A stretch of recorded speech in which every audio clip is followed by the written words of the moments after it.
Disclaimer. None of the songs, including intro, artworks, including thumbnail, or characters in the video are mine. This is not an accurate portrayal of the characters. This is not a defamation of character either. This is only for entertainment. Warning. Foul language, grammatical mistakes, typographical errors. I told you it's Atsumu-san. Well, how would I know? His name and face was right there. It could have been a look-alike. His look-alike is only his twin, and he sure as hell is not named Atsumu as well. As soon as Osamu stepped into the school, all stares were on him, whispering and stuff, especially from the girls. It honestly confused him. But as the day went by, it became clear that he wasn't the topic, but Atsumu. And Osamu wanted to ask. He really did, but he doesn't know if he has the right to anymore. Apparently, Suna and the others were all in the same boat as him. They are Atsumu's closest friends, or at least they should be, but they are the only ones left in the dark. They don't know why Atsumu's a hot topic in school right now, and they don't know if they have the right to know, especially not after the realizations they had after their conversation with Kita. So now, all they could do is listen to the entire school talk about Atsumu, and being frustrated about not knowing why they are talking about him. The quiet kid in class suddenly spoke up, catching the attention of others, except for the girls still talking about his twin. Then she turned to the two behind her who were having a loud argument. Shut the fuck up!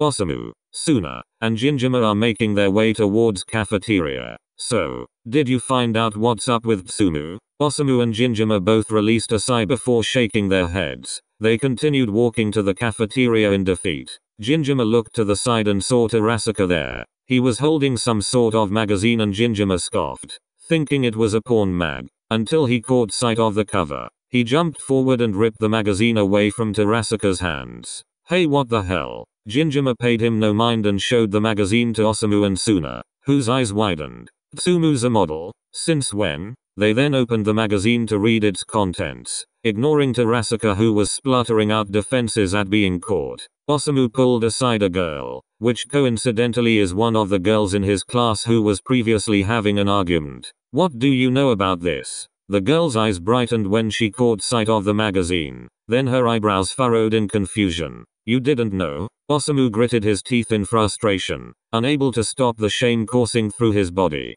How embarrassing, to not know about what's happening with his twin, his best friend, his other half, when everybody else does. The girl must have caught something in Osamu's eyes, so she looked away and pulled another magazine from her bag. She opened it to a certain page, showing it to Osamu. There he saw Atsumu, Oikawa, and another blonde. This came out in December, during Christmas. It was a pretty big deal considering they had a photoshoot with Kise-kun. The girl said, pointing at the other blonde, who they guessed was pretty popular. Then how come we've only heard of it now? She shrugged. Well, we weren't sure if that was really Atsumu-san. You weren't sure. Suna fixed the girl a deadpan stare. This is Atsumu's face. It has Atsumu's name. That's what I said. But then again, can you really blame us? The last time we saw Atsumu-san before that magazine, he was just a normal pretty boy. Then suddenly he's in a magazine with Ryota-kun.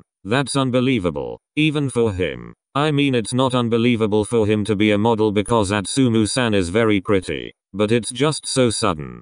Plus, the next time we saw Atsumu-san, he looked down. And I don't think anyone would be so sad if they started modeling, you know, and we also didn't want to bother him. The girl continued to ramble on and on about Atsumu, but the three were no longer paying attention. They are too busy being ashamed, guilty, disappointed, and angry at themselves for causing Atsumu pain. They didn't even notice when they dropped the magazine, and Terasuka, who subtly pulled it to himself and ran away.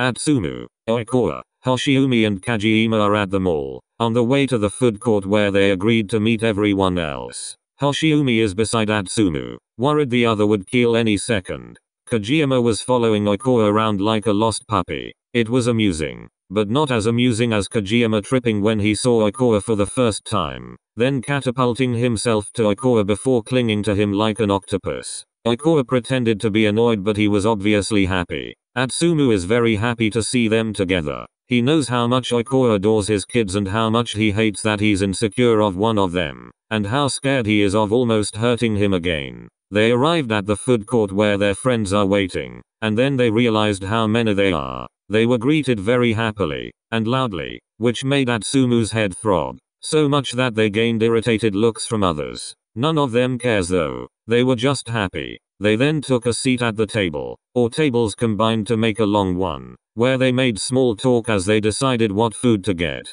Then Sugar stood up and slapped 2 magazines, specifically, theirs, on the table. Everyone was silent as Atsumu and Oikoa looked at Sugar nervously. "You're both so pretty." A chorus of agreements echoed through them. "Yes, you look good with red hair, Oikoa." They all laughed as Oikoa battled between feeling smug or disgusted with that statement coming from a Shijima. "I'm flattered, Koa. You chose me of all people to imitate." Oikoa giggled. "Babe, I'm honored to be your imitation." "As you should." Laughter spread through their table at the conversation. "But seriously, Koa, why'd you dye your hair? And why red of all colors?" Oikoa swallowed thickly, ignoring the first question. Then he laughed, awkward and low as he answered the second. "Well, Mr. Kitty Cat, the friend I'm staying with at the moment, has red hair." Everyone noticed Oikoa's reaction at the first question, so they decided not to prod further about that and ask more about Mr.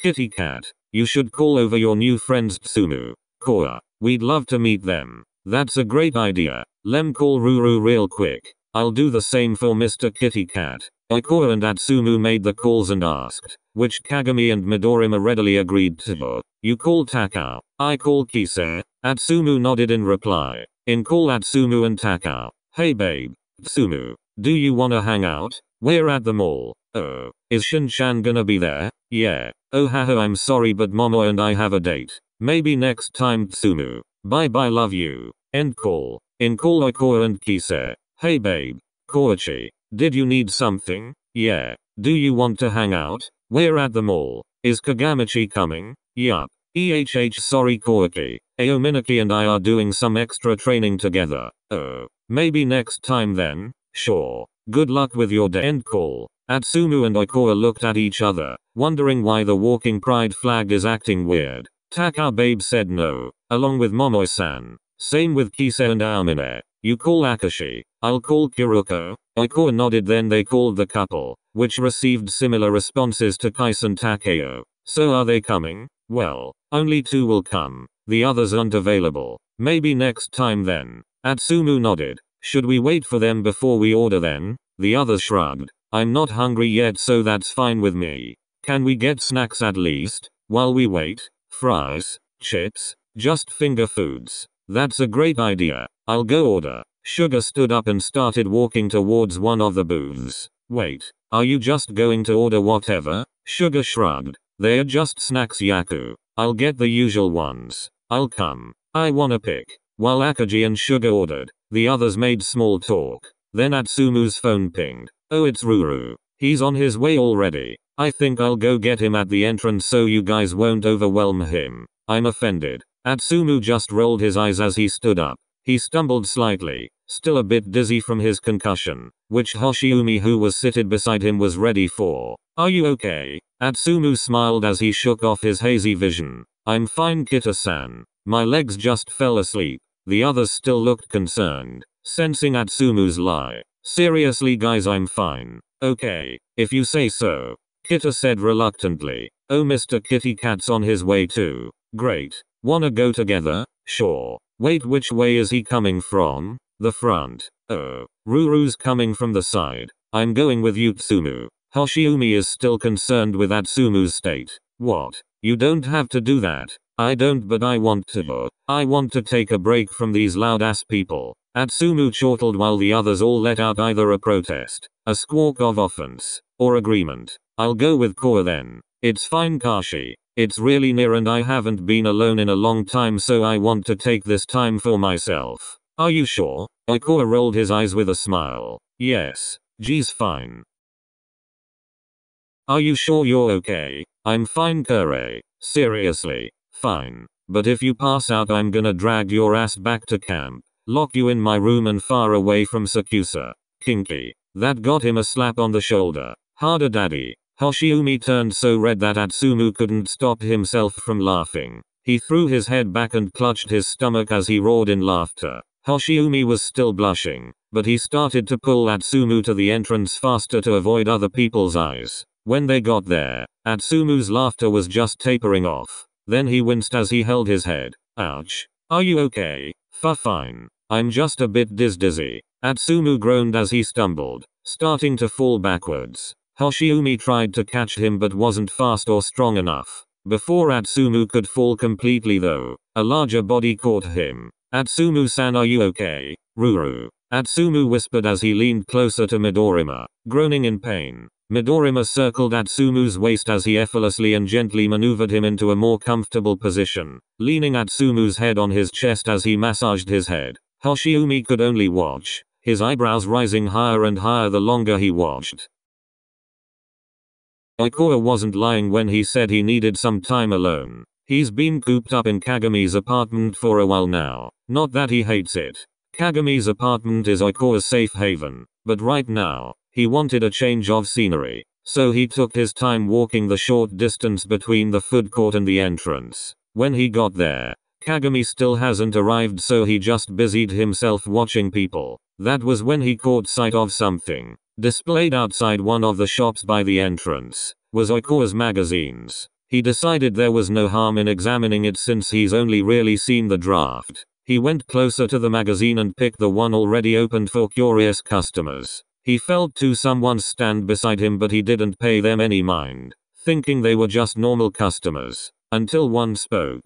Holy shit, this is Iwaizumi's boyfriend. Oikawa stiffened, his entire body going cold. The girl whistled. Damn Osami, Iwa has a type. Oikawa could hear his heart pound. Could hear it beat so loud that it's hurting his ears. Ever beat making his body throb. You look like twins, WTF. Oikawa's hands, which were holding the magazine, curled and clenched, crumpling the magazine. He's hot. There's ringing in his ears now. His head felt heavy. He's cold. So cold, but everything is sweating. No. Oh god, please no. Oikawa's unseeing eyes watched a scene that was filled with pleasure, but brought him nothing but pain. A nightmare. A memory. Tormenting him even now. Not her.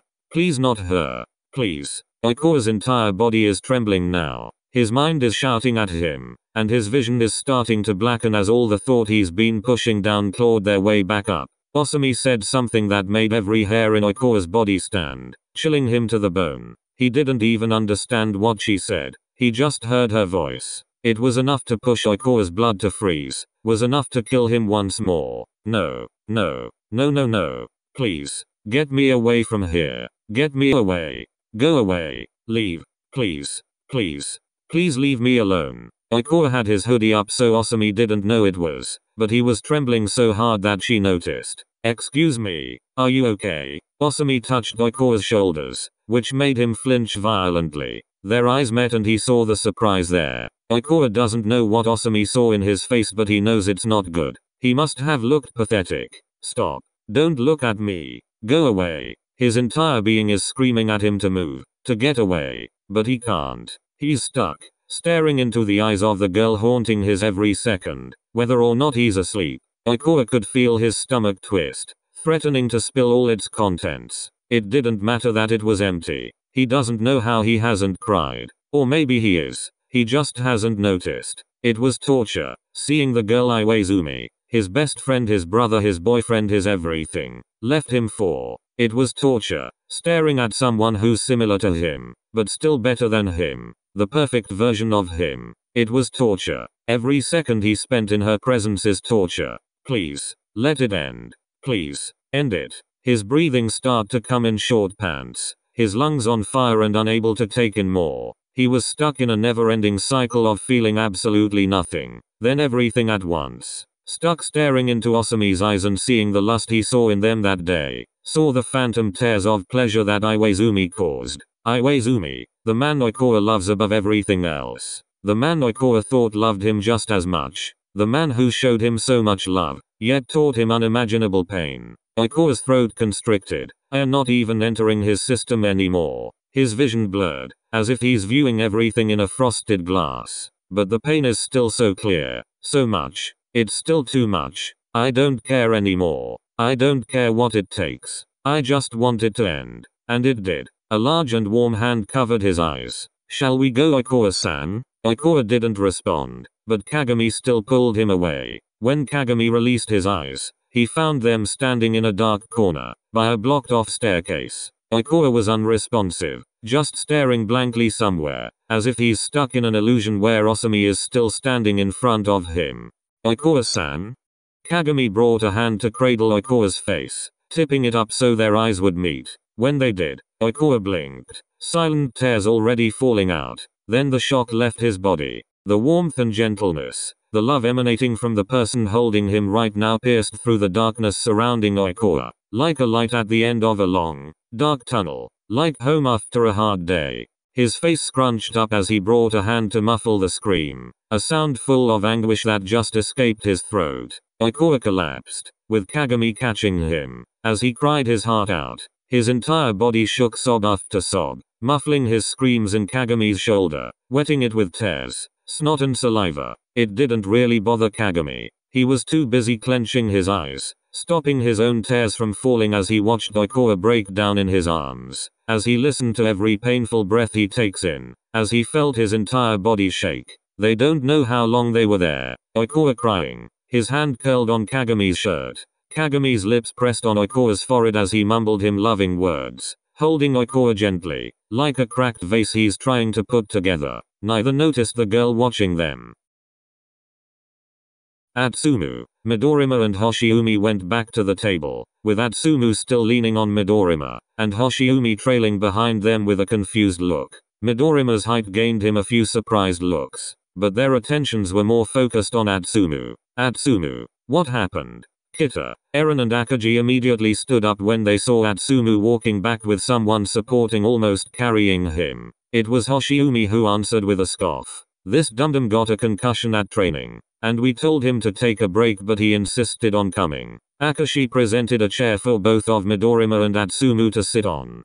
Thank you. Midorima bowed his head a little as he sat. Atsumu then took a sit beside him and put his arms behind Atsumu so he could lie comfortably on Midorima's arms. The others wanted to focus their attention of Atsumu, but it keeps being stolen by Midorima. How he's treating Atsumu, how he looks at him. Seriously Atsumu, I wanted to get away from Omi. Atsumu muttered, pressing his face more into Midorima's arms. Others softened in understanding, while others stiffened in anger. Fine. Just don't stress yourself, okay? Just take a nap for now. We'll just wake you up when the food is here. Atsumu was already dozing off on Midorima's shoulders, which earned him a few snorts of laughter and fond eye rolls. Hey, name's Kiryu. What's yours? Oh, I'm Midorima Shintaro Kiryu-san. Nice to meet you. Midorima bowed his head slightly as he introduced himself, the others doing the same and welcoming him. He became insanely fast friends with the group,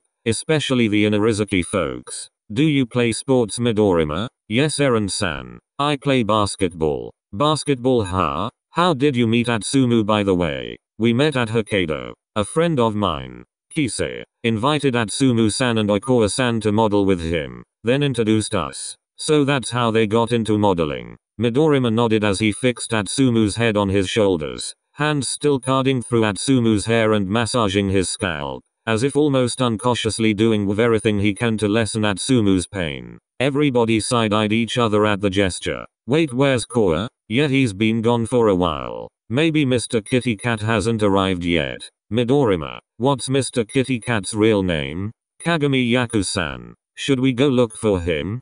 Kenma has been silent most of the time, but he's also one of the people most pissed at Oikura and Atsumu's situation. As someone who has a childhood friend, who's like his brother, he can't even imagine Kiryu betraying him. It would probably destroy him. Kojima and Ashijima are also looking around in concern. Let's wait for a few more minutes. Everybody agreed, but reluctantly. Kojima looked upset. Then minutes passed and Oikura still wasn't there. It's been 30 minutes already, Daichi-san. Can we go look for Oikura-san now? Okay, I'll go with you. Kojima hurriedly stood up, and Suga almost laughed at his eagerness, if he wasn't worried himself. Then they see Oikura and who they presume to be Kagami walking towards them. Oikura's eyes are red and swollen. It was obvious he was just crying. He honestly looked like a mess. Oikura-san? Oikawa smiled lightly, fake, as he patted Kojima's head before seating beside him, then immediately curling on himself as he attempted to hide using Kagami's, who sat beside him, larger body. Koa. They all watched as Oikawa's body trembled, silent tears falling down his face. Kagami embracing him. I saw Osa Osami, the G girl I was cheated on me with. Everybody stiffened, in worry, in anger, in frustration at their helplessness at the situation. They could do nothing but clench their fists and grit their teeth as they listened to their friend cry. Then Lev, who was weirdly quiet, spoke. Salami? Did you say salami? I want salami. Lev. Yaku shouted, mortified. Lev blinked, confused. He doesn't really know what he did wrong, but Yaku was angry, so he apologized. I'm sore. Before he could though, a sudden snort was heard, followed by unstoppable giggling which turned into full-blown laughter. They watched as Oikawa laughed, still with tears in his eyes. I'm sorry, ha ha ha ha ha, I don't know why that was so funny to me, face rolling on the floor laughing. Everyone smiled, then had a contest of who can make Oikawa laugh the most, and it consisted of telling what was possibly the world's most horrible jokes. Surprisingly, it was Ashijima who managed to make him laugh the loudest. They all asked if Atsumu and Oikawa wanted to go home. They can just reschedule their hangout, but both insisted that they continue. That brought upon the question, what are they going to do? Are you going to be okay? The noise might make your head hurt more. I'll be fine. Okay, but just sleep it off if the noise and the lights start to bother you. Atsumu pouted. But I want to watch too. Kita sighed. Achu, you can just go watch the movie again, Atsumu-san. I'll go with you. Promise? Midorima smiled as he raised his pinky finger, which Atsumu happily hooked his with. Promise. So they decided to go to the movies, where Atsumu could sleep. They also chose a comedy so Oikawa could take his mind off Osami. As they were buying tickets, Midorima briefly excused himself to go buy something. He came back with noise-cancelling headphones. A high-quality one that's also comfortable, and definitely expensive. Atsumu didn't know that though, since Midorima removed it from its nice packaging. This made the others share looks and knowing smiles. They can't wait to see how this one goes. They are happy for their friends, but are also understandably worried. It's weird, they suppose. Atsumu and Oikawa do those things with them as well. It's normal in their friend group to be touchy after all. But the thing is, there's just something different with their interactions with Kagami and Midorima. As the movie played, Atsumu stayed awake for as long as he can, until he eventually passed out, his head leaning on Midorima's shoulders. Midorima may or may not have been paying more attention to how the lights dance across Atsumu's face than on the movie. With Kagami and Oikawa though, Kagami let Oikawa use his hands like a fidget toy, letting him squeeze it, and play with it until he fully relaxed. And if even after that, they never let go of each other, well, nobody else but them knew. After the movie, they are all just walking around aimlessly, Atsumu still leaning on Midorima, and Kagami's hands still intertwined. Ugh, I can't wait to lie down on a soft warm bed and sleep. We told you you could go and rest and we'll continue this next time. No, I meant back in Hyogo. The beds at camp are hard and lumpy. This gained him a snort from everyone else. I hate to break it to you, Tsumu, but we still have to clean the house and buy beds. Ugh. Wait, what house? And what beds? Atsumu and Oikawa shared a look, then faced the others. We are moving in together. Really? Yeah. We found a place in Hyogo. Can we see? Atsumu showed them the picture, which gained a lot of praise. How much does that cost? Because that looks expensive. Atsumu shrugged. Not as expensive as some of the apartments in Tokyo. Wait, really? Atsumu nodded. When are you moving in? We'll come help. You don't have to. We want to. Plus, cleaning would be therapeutic. How is cleaning therapeutic? Well, if you're a broke college student who's sharing a room with 4 others who are all messy and don't want their things touched so you can't even properly clean the dorm, then cleaning is therapeutic. Daichi drawled in a very exhausted, very dead tone. This also got equally exhausted, equally dead tones of agreement from all the college students in their group. Are you guys okay? Sugar waved his hand dismissively. We're in college. What does that mean? The college students gave Oikawa empty smiles, but didn't answer his question. So when are you moving in together? Kuru changed the topic. which made Oikoa-sai then reluctantly let it go. Well, we're going to clean up and fix the house this Saturday, and depending on how fast we can do that, we may go and buy furniture Sunday. They all said they'd be there since it's Saturday and there's no school on Saturdays. Let's ignore that some if not most colleges do have classes on Saturdays. Are you guys going to? Kagami, Midorima? Yes. Kagami, like Midorima, became fast friends with the group. He got along the most with Daichi and Ashijima, much to Oikoa's chagrin, and the others' amusement. Sugar and Oikoa's eyes met and they are talking about arms. Sugar mouthed as he pointed at the three, gaining a laugh from Oikoa, which immediately gained Kagami's attention, who tilted his head in question. A small smile displayed on his lips at the sight of a laughing Oikoa. Oikoa just smiled at him, then continued his conversation with Kajiyama. Ah shit. Is everything okay, Atsumu-san? Are you okay, Atsumu? You okay, Tsumu? Yes, Tsumu, the four said at the same time as they turned to Atsumu. Kiru whispering Atsumu protection squad to himself. It's almost 10 p.m. and Tobio-kun's curfew is 10. Shit, you right. Shall we go then? Yeah, we should. I suddenly remember I have an assignment. Only one, but still. This was followed by various announcements of assignments they have yet to do. Then Ashijima's head shook as he spoke in a very deep, very amused voice. College students. This gained him the ire of the college students, which didn't really do anything to erase his cocky smile. Let's go, Atsumu-san. Whoa, where do you think you're going? Taking you back to camp? No. But, Ruru, please. It's night. You're a minor. I'm not. Plus, I have Hoshiumi and Kajiyama who are going to the same place as me. Midorima pouted. Actually pouted. And Atsumu couldn't stop himself from reaching up and pinching his nose. Don't worry about me, Ru. I'll be fine. You on the other hand, still have to go get Kevin shit. What? I forgot to buy Kevin clothes. Who's Kevin? Me and Ruru's son. Our baby. The most adorable croacher in the world. The others, who thought that Kevin was just a small dog, focused more on the fact that Atsumu and Midorima already have a son together. Those in the know, however, are confused as to how a lava blob would wear clothes.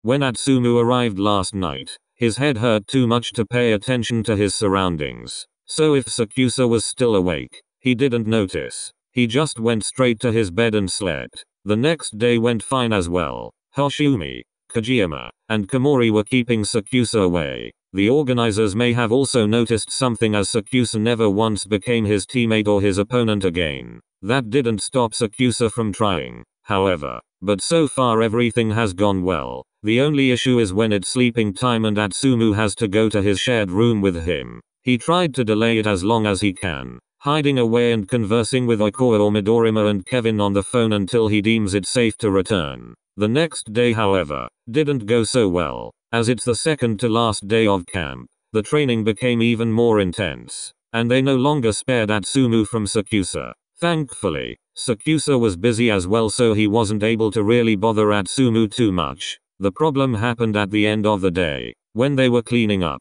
one organizer waved Atsumu over, asking him to take the balls back to the storage room. Even though the cart has wheels, there's still two of them, so Atsumu can't do it himself. Which is why the organizer called another one to help him. It was Sakusa. Atsumu could feel his entire body react again. He wanted to go away again, but he also didn't want to run away like a coward and bother someone else. He exhaled, trying to calm his nerves. I'll just have to put them fast, then get back fast. They wheeled the carts to the storage room in awkward silence. Atsumu can feel Sakusa looking at him, as if debating if he should say something. Don't talk. Don't talk. Don't talk. Please, just keep quiet. Achu, we're here. Atsumu cut Sakusa off firmly, stomping towards the door to open it. Sakusa closed his eyes and nodded before wheeling the carts in, sometimes pushing the loose doors as it keeps sliding close. As soon as they entered the storage room, the doors closed. They paid it no mind, but it did make Atsumu anxious. After fixing the carts in their place, Atsumu immediately went for the doors, not even bothering to wait for Sakusa. He turned the doorknob, only to find out it was stuck. He tried again, but it still wouldn't budge. A pit opened in Atsumu's stomach as he frantically shook the doorknob, pulling it, pushing it, twisting it, doing everything he can to get the doors open. No, this can't be happening.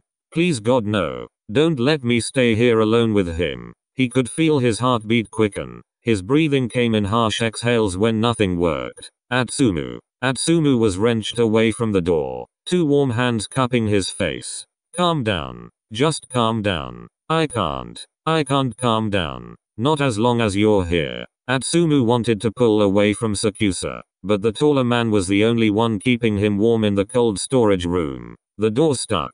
I know. We have to get out. We have to. We have to. Atsumu struggled in Sakusa's hold, but Sakusa just tightened it. Shh, I know. But you need to calm down. Don't panic. Breathe with me, Achu. Breathe. Yes. Breathe. I need to breathe. Inhale. Atsumu drew a short breath.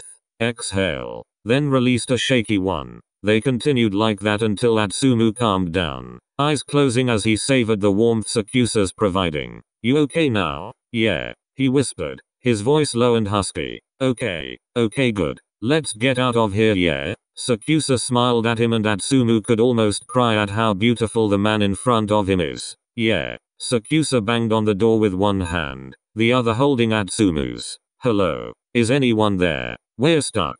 4 minutes. They shouted and banged on the door, but no sound other than theirs were made. You don't have a phone? Atsumu shook his head, trembling as the cold entered his system. It's still winter and they are only in volleyball shorts and their jackets. It was enough when they were on the warm heater having caught, but in the cold storage room, they might as well be naked. Okay shit. The windows are blocked too. Sakusa exhaled, smoke coming out of his mouth at how cold it was. We need to keep warm. They'll come find us eventually. Sakusa took charge. It was obvious Atsumu wasn't in the right mindset right now. He rummaged through the cabinets and found some clean towels and sheets. He pulled everything out and led Atsumu to the corner near the door. They sat there huddled together, closer than they have ever been before, with only themselves and thin fabrics keeping them warm. They don't know how long have passed. It could have been hours, or maybe just minutes. But every second in that storage room with Sakusa stretched to an hour,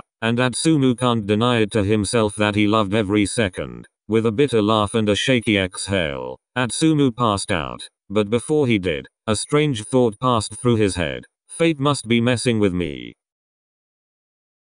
They were found later with worried Kajiyama, Hoshimi, and Komori leading the pack. They were apparently in there for 3 hours. Nobody really thought to find them since it's not uncommon for both of them to disappear. They only noticed they were gone when dinner started and they were nowhere to be seen. So Komori, ever the concerned cousin, asked around, growing more and more worried when nobody has seen them. It wasn't until he asked the organizer who sent them to the storage room that they found a lead. The others fretted over the two, taking them to the clinic to warm them both up. Atsumu didn't care though. Or maybe he cares too much. Spending those few hours in a loving Sakusa's company made him realize how utterly weak he was. Just those few hours together and Atsumu wants to go back. Wants to start again. He's hoping that everything will be different now. That maybe Sakusa has a reason for why he did those things. That maybe Sakusa actually loves him. Only the last thing mattered really. Atsumu doesn't even care about the reason. As long as Sakusa loves him, he'll be fine. Atsumu sobbed, his mind still showing him the pain he went through, but his heart hiding and ignoring every trace of it. Atsumu-san? Phone. He rasped, throat hurting. He cleared his throat, trying again, but it still hurt. His voice still harsh. Give me my phone please. The others scrambled to give him his phone. Atsumu took it with shaking hands, tears falling down his face as he searched through his contacts. He found the one he wants to call and clicked it, pressing the phone to his ears. Mom? He whispered, scared and weak. Atsumu? Hey baby, did you need something? Atsumu swallowed tightly, wiping some of his tears away. Why yeah, I want to stay over at a friend's house. But I need your permission. His voice was shaky, stuttering over his words. The other line was silent for a bit, and Atsumu was almost afraid permission won't be granted, and maybe silently hoping that it won't. No, I need to get away. I need to. Then his mom spoke. Sure baby, let me talk to one of your teachers. Atsumu nodded shakily, even when his mom couldn't see. He released a shuddering breath, his body trembling all over as he handed the phone to the organizer by his side, the one he also asked permission from before. She looked at Atsumu with pity, and Atsumu looked away. He knows how weak he looks right now. He doesn't need pity. It took a few minutes until the organizer gave him back his phone. You can go, but you're not in a state to go anywhere alone right now, so we need your friend to come and get you. Atsumu nodded, his fingers already dialing Midorima's number. Like always, it wasn't Oikawa who he called, because Midorima is his safe and happy place. What are you doing? Atsumu flinched from where he is, hastily and messily packing his things. None of your business. He bit back harshly, convincing himself that he's still mad, that he's not on the verge of giving up and just running back to Sakusa again. He closed his bag, ignoring the other things he has left, deciding to just pack them the next day. He just wants to get out of there as fast as he could. He swung his bag over his shoulder, his body tilting at the weight of it, but he brushed it off and walked out the door, but not before purposely bumping into Sakusa. Bad move. Sakusa grabbed Atsumu's arm and turned him to face him. Where are you going? Atsumu gritted his teeth in a show of anger, breathing deeply to stop his tears. Like I said, none of your business. Sakusa sighed. You don't have to do this. Atsumu didn't answer, his entire body trembling. You don't have to leave. I'm not going to bother you anymore. Just please don't leave. Atsumu couldn't stop himself from letting out a sob. Oh god. Please. Please. He doesn't really know what he's praying for, but it didn't stop him from begging. He looked Sakusa in the eyes, tears already dripping down them. Don't do this to me. His voice was weak, tight, begging. I can't do this anymore. Atsumu is slowly, very slowly giving up the fight, his entire body slowly relaxing in Sakusa's hold. No, please. Before he can though, someone pulled Sakusa away from him. Kyo. Komori glared at his cousin, before his gaze moved to Atsumu, his eyes softening. Go, Atsumu. Atsumu hesitated. The thing is, he doesn't want to go. He wants to stay there, with Sakusa. He wants to try again, go for another chance. He wants Sakusa, always has, and he fears that he always will. He opened his mouth, taking a slight step closer to the man he so terribly loves, one that he's hoping feels the same way as him. Then his phone rang in his pocket. Atsumu blinked, slowly realizing that someone was calling him. Just as slowly, he pulled his phone from his pocket and pressed it to his ear. Hello, Atsumu. Koa, he replied, still stuck from where he stood, his eyes still glued to Sakusa's. We're here. Atsumu blinked, confused. You're where? Here. At the training camp. We came to get you. Atsumu blinked once more. Then he remembered that he asked for Midorima to get him. He just didn't expect Oikawa to come as well. I am. He cleared his throat as he slowly looked away from Sakusa. Yeah, I'm coming. Still in a daze, he ended the call and looked back once more to see inky black eyes still staring at him.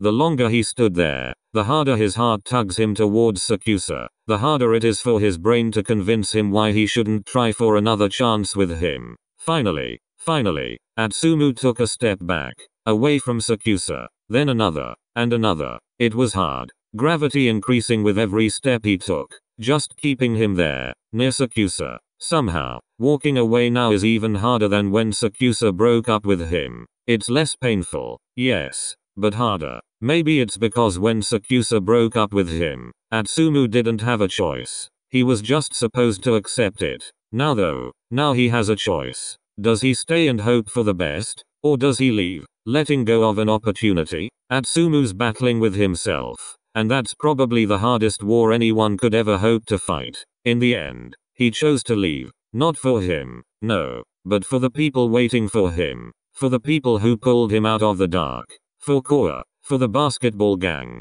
for the volleyball friends who stayed, for his parents, for Kevin, for Ruru.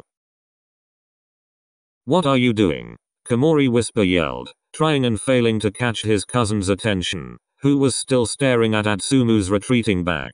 When Sakusa made a move to follow, Komori stepped in front of him. Sakusa Kayumi. That gained Sakusa's attention. He finally looked at Komori, who sighed and swiped a hand down his face. What are you doing? Why can't you leave Atsumu alone? You broke up with him. You broke up with him. Give the man a break. Motoa, I know, okay. I know I broke up with him. Then why can't you leave him alone?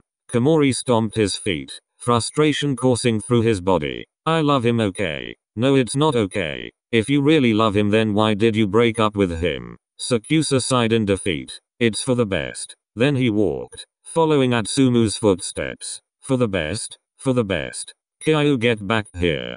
Komori scrambled to follow Sakusa, desperately trying to stop him. I know you're smart, but you don't always know what's for the best. I want you to explain it to me, Kyayu. I want to know exactly what made you think dumping Atsumu is for the best. But Sakusa didn't answer. He just continued walking forward. So Komori changed tactics. And where are you going? Stopping Atsumu. What? Why? Sakusa stopped. Because it's not safe. I get that he's overwhelmed, but moving away in the middle of the night isn't going to change anything. I'll have to convince him to stay. Komori squawked in disbelief as Sakusa moved past him and continued towards the door. Why can't you understand that Atsumu is safer away from you? You're the one overwhelming him.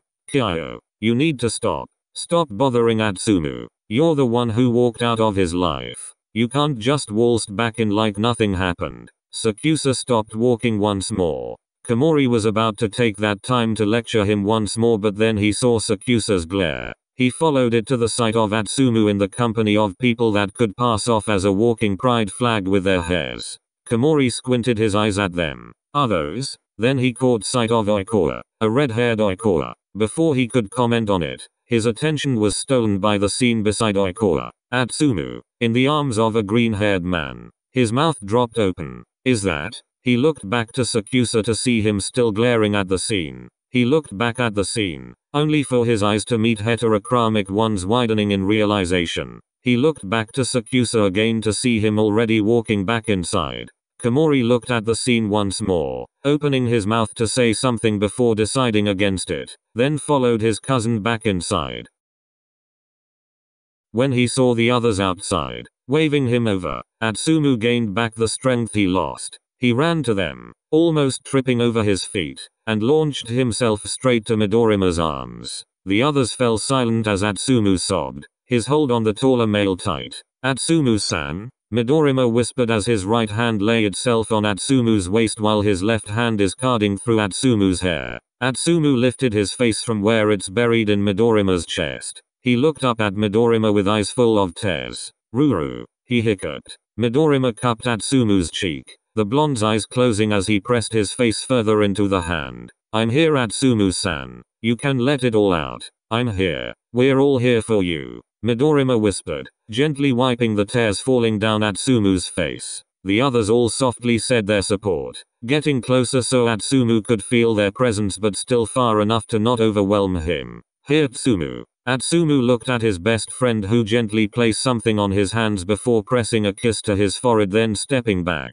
Atsumu looked down at the item, and saw his son peeking out from under the towel. Papa. Atsumu choked out a laugh as he pressed his face into the towel, sobbing even more. Kevin grew hands and hugged his father's face from inside the towel. Midorima embraced Atsumu, his hands a warm weight on Atsumu's hips with his thumb drawing circles, his face buried on Atsumu's hair, whispering assurance to him. And finally, Atsumu could relax. He doesn't feel so weak anymore. His brain isn't as fogged. He can think clearly again. This is Atsumu's safe and happy place. Not only because his problems are far away, but because he feels like someone who doesn't let their emotions drive their actions. The others just watched, their hearts aching for being so helpless, but at the same time, happy at the sight of the small unofficial family in front of them. One wasn't paying attention though, his eyes more fixed on the entrance of the building, where two figures stood. Akashi's eyes squinted at the two who presumably followed Atsumu. He knows this too. They went to the same middle school after all. He followed Sakusa's glare to see Midorima and Atsumu still hugging each other. Confused, he looked back again. Akashi's eyes widened in realization. Sakusa was practically radiating jealousy and bitter resentment. As Sakusa and Komori walked back inside the building, Akashi kept on watching. Sakusa Kiyomi ha? Midorima followed Akashi to the balcony. They all decided to have a sleepover at his house, his father welcoming all of them. It was only supposed to be him and Atsumu and Kevin in his apartment, but Takao was there when Atsumu called. And Takao told Momoi, who told Aomine, who told Kisei, who told Oikawa, who told Kagami, who told Kiruko, who told Akashi, and now here they are. Gossip travels at the speed of light when they are concerned, which is fitting, he supposed. Considering their hairs combined is a literal freaking rainbow. The others are watching a movie at the living room. Well, except for Atsumu, who just cried himself to sleep, and Oikawa and Kevin, who in bed with him. What do you want, Akashi? He sighed, exhausted. He really hated Atsumu's ex. Especially after he just held a sobbing, trembling Atsumu in his arms. And he really wants to go back to the room, so he can let Oikawa have a break and, where he can watch over his family as well. I know who Atsumu's ex is.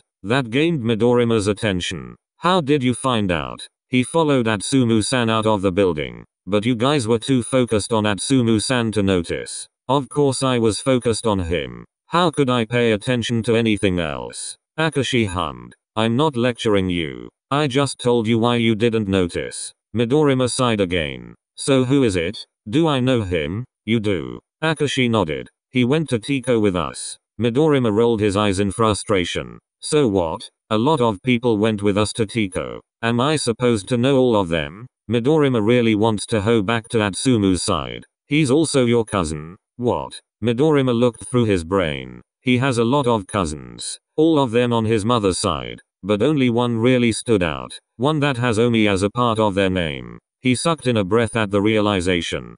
Kyumi? Akashi nodded. Before Midorima could say something, someone else spoke. Wait. Are you telling me that the bastard who keeps making Atsumu-san cry is Midorima's cousin? Kyumi? Kyo. Oh. Are you talking about Sakusa Kyumi? Akashi raised an eyebrow at him. I didn't think you'd know him. Kisei shrugged. Well, I heard about him when the volleyball club tried to recruit me. Plus, almost his entire clan's a model. Wait, how is he your cousin? Midorima sighed, knowing he can't escape this. My mother and his mother are first cousins. And yes, my mother was a model too. If you're wondering why we're not ever mentioned, that's because my mother ran away from them and they disowned her. Especially after she rejected their offer to go back. If she married the one they're forcing her to marry, which is Sakusa's father. Oh. So what are you going to do about it? Midorima shrugged. Nothing. Like I said, we're no longer part of the family. It's not like we'll ever meet officially. We're only aware of each other's presence, but we have never interacted with each other. Why would it start now? For someone who believes in fate, Midorima still hasn't realized how fickle it is. The next day, the last day of training camp, Sakusa ignored Atsumu. Atsumu was thankful for it, but at the same time, it hurt. It made his throat constrict, made his nose itch, made his eyes heat up, made it hard to breathe. He continued normally anyway, or as normal as he can with his heart constantly burning. Then, when the day ended, and they are in their shared room packing, Atsumu picking up the small things he left behind, Sakusa spoke. You've moved on. Congratulations. Sakusa's tone was dripping with bitterness and sarcasm. What? Atsumu asked. Confused beyond compare. Sakusa just scoffed. Don't play dumb. The new hairdo. Having new friends. Hugging another man. It's funny how you claim to love me so much and yet here you are. Happy. Thriving. I should have known your so-called love is only worth a few weeks. Atsumu's head is spinning as he tried to make sense of what Sakusa's saying. When he finally got it, his face scrunched up in pain. His heart burning even more, which he didn't thought possible. Then in a weak voice, Atsumu spoke. His voice filled with so much pain that it pierced through Sakusa's heart. Do you? So you want me to suffer? Is that it? You want to see me in pain? You dumped me to see me hurt? And when I try to move on from the pain you caused me, from you, I'm suddenly the one who's fake? The one who didn't love enough? Not you. You who threw me away like trash. Sakusa flinched back from the agony, the anger, the bit of taste of what Atsumu's going through. But Atsumu wasn't done. He shouted, his voice tight and full, cracking and high, like someone who's had enough. You threw me away that day. Kicked me out like I was the dirtiest man you've seen. Atsumu swallowed tightly, stepping back as he lowered his head, before he lifted it back up and continued in a whisper. I almost died that day, you know. Sakusa's blood run cold, his eyes widening as he took a step back. He can't even begin to imagine what he would be feeling right now if Atsumu did die. Because he knows Atsumu's not lying when he said that. Even when he didn't explain, he knows. But I guess even that isn't enough, huh? What? You want me to break down whenever I see you? Well, guess what? I'm desperately trying not to. You want me to shout, to scream to the world how much I love you? How I'll do anything for you. You, the man who won't even lift a finger for me. Is that what you want? You want me to cry, to go down on my knees and beg for you to take me back?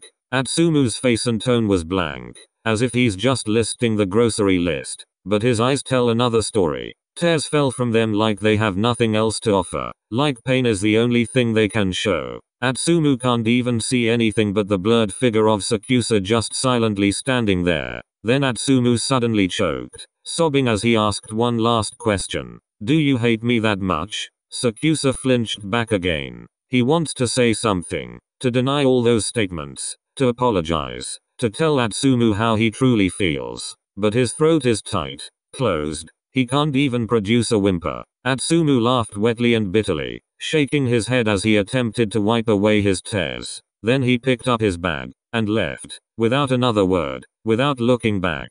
And Sakusa was stuck standing, staring wide-eyed at the space Atsumu just occupied, slowly realizing that he might have made a mistake.